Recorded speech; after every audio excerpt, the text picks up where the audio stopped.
Welcome to Sukanta sir classes. আমি তোমাদের Sourav sir. আজকে ওয়ান অফ সাবস্টিটিউশনের পার্ট 7 আমাদের কিন্তু পরপর প্রত্যেকটা সিরিজ চলে আসছে ওয়ান অফ সাবস্টিটিউশনের। তোমরা যারা যারা আগেগুলো দেখোনি তোমরা অবশ্যই এগুলো দেখো, কারণ আমাদের যে প্রত্যেকটা পরীক্ষা, সেটা এসএসসি হোক বা রেল হোক বা স্টেট পিএসসি হোক, প্রত্যেকটা পরীক্ষার জন্যই কিন্তু এই ওয়ান অফ সাবস্টিটিউশনের এই পার্টগুলো মোস্ট ইম্পর্টেন্ট। পরীক্ষায় যা প্রশ্ন আসে এখান থেকে প্রত্যেকবার আসে, তো আশা করা যাচ্ছে সামনের যে পরীক্ষাগুলো আসছে সেখান থেকে তোমরা এখান থেকে কমন পেয়ে যাবে। ঠিক আছে, চলো শুরু করা যাক। সর্বপ্রথম রুটিনটা দেখে নাও। রুটিন হচ্ছে রোজ সকাল 7টায় জিএ, সন্ধ্যা 7টায় ইংলিশ, রাত 8টায় সায়েন্স এবং রাত 10টায় ম্যাথ, জিআই আর ডাউট ক্লিয়ারিং সেশনের লাইভ ক্লাস কিন্তু হবে। তোমরা রুটিনটা একটু জেনে রাখো। ওকে, চলো শুরু করি। আজকে কিন্তু 121 নম্বর থেকে শুরু হচ্ছে। তো প্রথমটা হচ্ছে the point at which the earth and the sky appears to meet, মানে একটা পয়েন্ট যেখানে আমাদের মনে হয় যে আকাশ আর যে পৃথিবী সেটা মিশে যাচ্ছে, সেটা কী বলে? সেটা বলা হচ্ছে হরাইজন। হরাইজন মানে এক কথা হচ্ছে দিগন্ত, কিন্তু এখানে যেহেতু মিট করার ব্যাপার রয়েছে, মিলে যাওয়ার ব্যাপার রয়েছে, তাই আমরা এখানে ধরবো হচ্ছে এটাকে দিগন্ত রেখা হিসাবে ধরবো, দিগন্ত রেখা। ওকে, চলো পরেরটা হচ্ছে টু রান আফটার, মানে কারোর পেছনে যদি আমরা দৌড়াই, এটা হচ্ছে তার মানে হচ্ছে পার্সিউ। পার্সিউ মানে হচ্ছে পেছনে ছোটা। মানে ধরো এটা বেশিরভাগ ব্যবহার হয় যে কোনো যদি গোলের পেছনে আমরা ছুটি, তখন সেটাকে পার্সিউ হিসেবে ব্যবহার হয়। যেমন আমরা কেউ যদি কোনো চাকরি বাকরি পড়াশোনা করতে, আমরা কি সেটার পেছনে পার্সিউ করছি, পার্সিউইং আবার জব, পার্সিউইং আবার ড্রিমস, এরকমভাবে ব্যবহার হয়। ঠিক আছে, চলো পরেরটা হচ্ছে restore someone to health or normal life after imprisonment, addiction or illness. মানে কাউকে যদি আমরা কোনো রকম ধরো কোনো অ্যাডিকশান, তার কোনো নেশা বা তার কোনো রোগ, বা সে হয়তো কারাবন্দী হয়েছিল কিছুদিন, সেখান থেকে তাকে রিস্টোর করার যে মানে তাকে আবার সে আগের জায়গায় ফিরিয়ে আনার যে প্রসেস, সেটা কী বলে? সেটাকে বলা হচ্ছে রিহ্যাবিলিটেট মানে হচ্ছে পুনর্বাসন। আমরা দেখবো যেসব নেশামুক্তি কেন্দ্রগুলো হয় সেগুলোর নাম কী হয়? তাদের নামগুলো কিন্তু হয় হচ্ছে রিহ্যাবিলিটেশন সেন্টার। আর পুনর্বাসন আরটাও এখানে হবে, সেটা হচ্ছে সংশোধন। কারণ আমরা দেখবো যে জেলখানাগুলো হয় আমাদের, সেই জেলখানাগুলোর মানে ভালো নাম কী হচ্ছে? এগুলো ভালো নাম হচ্ছে সংশোধনাগার। মানে সেখান থেকে মানুষকে মানে আবার ঠিকঠাক জায়গায় ফিরিয়ে আনার জন্য সেখানে কিন্তু কাজ করা হয়, তাই সেটা হচ্ছে রিহ্যাবিলিটেড। ওকে, চলো পরেরটা হচ্ছে person who pretends to be someone else to deceive other, মানে একজন মানুষ যে অন্য কেউ হওয়ার জন্য মানে হয়েছে এরকম ভান করছে, তার উদ্দেশ্য কী? সেটা হচ্ছে তাকে প্রতারণা করা। তো এটার ওয়ান অফ সাবস্টিটিউশন হচ্ছে ইম্পোস্টার। আমরা দেখেছিলাম কদিন একটা গেম এসেছিলো অ্যামং আস বলে, সেইখানে এরকম কিন্তু ইম্পোস্টার কথাটা ছিল কি, মানে সেখানে তার মানে হচ্ছে ছদ্মবেশী। ইম্পোস্টার মানে এক কথা হচ্ছে ছদ্মবেশী।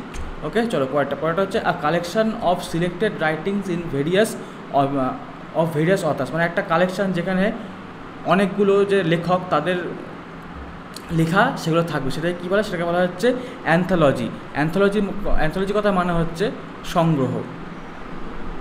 ঠিক আছে, চলো তারপরটা হচ্ছে ওয়ান হু রিডস আ লট। এটা কিন্তু একটা কনফিউজিং, কারণ পরীক্ষায় এরকম যদি এই প্রশ্নটা দিয়ে দুটো অপশান দেয়, দেখা গেলো একটা দিল বুকওয়ার্ম আর একটা দিতে হচ্ছে বিবলিওফাইল।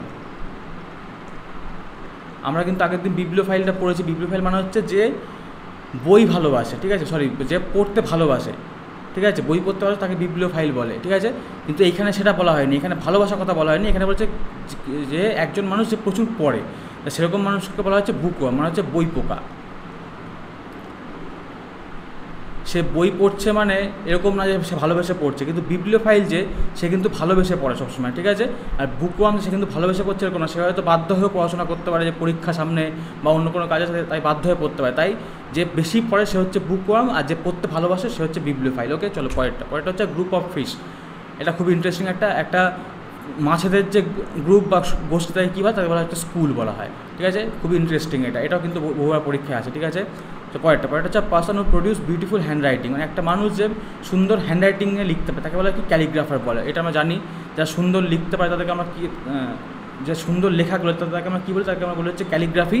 আর যারা সুন্দর লিখতে পারে তারা হচ্ছে ক্যালিগ্রাফার। ওকে, চলো পরেরটা হচ্ছে an afternoon performance in the theatre of cinema.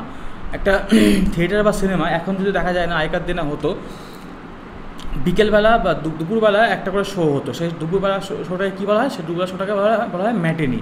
এখন আমরা শুনে থাকি অনেক জায়গায় ম্যাটিনি শো বলে শুনে থাকি। ম্যাটিনি মানে হচ্ছে দুপুর দুপুরের শো, ঠিক আছে, ম্যাটেনি, ঠিক আছে। চলো পরেরটা হচ্ছে মেক সামথিং ব্যাড আর আনস্যাটিসফ্যাক্টরি বেটার, মানে কিছু একটা খারাপ বা সেটা হয়তো মানে পছন্দ হয়নি সেটাকে ঠিকঠাক করা, সেটাকে কী বলা হয়, সেটাকে বলা হচ্ছে অ্যামিওলেটেড। অ্যামিওলেটেড বাংলা হচ্ছে সংশোধন করা, ঠিক আছে, সংশোধন করা, ঠিক আছে। চলো পরেরটা হচ্ছে আ কুইক সাডেন মুভমেন্ট। আ কুইক সাডেন মুভমেন্ট, এইটার বাংলা কি, এটার বাংলা হচ্ছে ফ্লিক। এটার বাংলা হচ্ছে ফ্লিক। ফ্লিক মানে হচ্ছে এই জন্য ঝটপট। ফ্লিক মানে হচ্ছে ঝটপট। ঝটপট কীভাবে লিখবো, ঝটপট মানে ঝট করে একটা কাজ যদি হয়ে যায়, মানে ধরো একটা বাচ্চা সে তাই খেতে দেওয়া হচ্ছে না, সে ঝট করে খাবারটা নিল, সেটা হচ্ছে ফ্লিক, ঠিক আছে।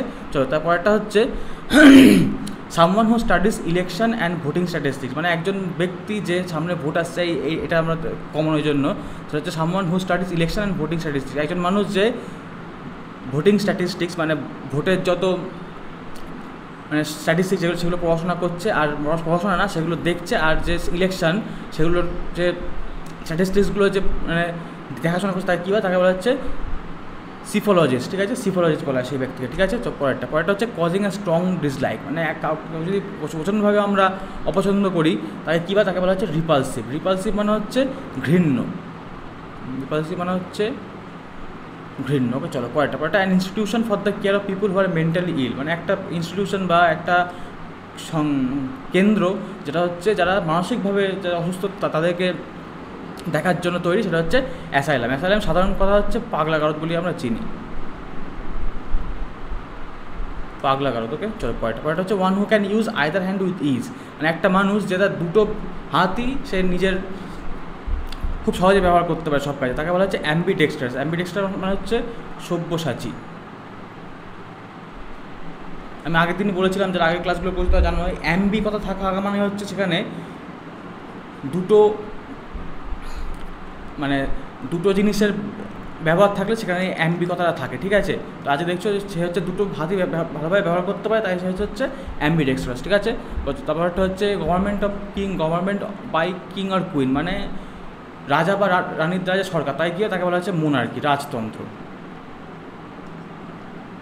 রাজতন্ত্র। ওকে চলো পরেরটা হচ্ছে ফিয়ার অফ, এটা ভুল হয়ে গেছে, ফিয়ার অফ সি মানে সমুদ্রের ভয়। আমরা অনেকগুলো ভয়ের কিন্তু করলাম, আবার অনেকগুলো পছন্দেরও করলাম, তার মধ্যে একটা সমুদ্রের ভয়, সেটা হচ্ছে থ্যালাসোফোবিয়া। থ্যালাসো মানে ফোবিয়া মানে হচ্ছে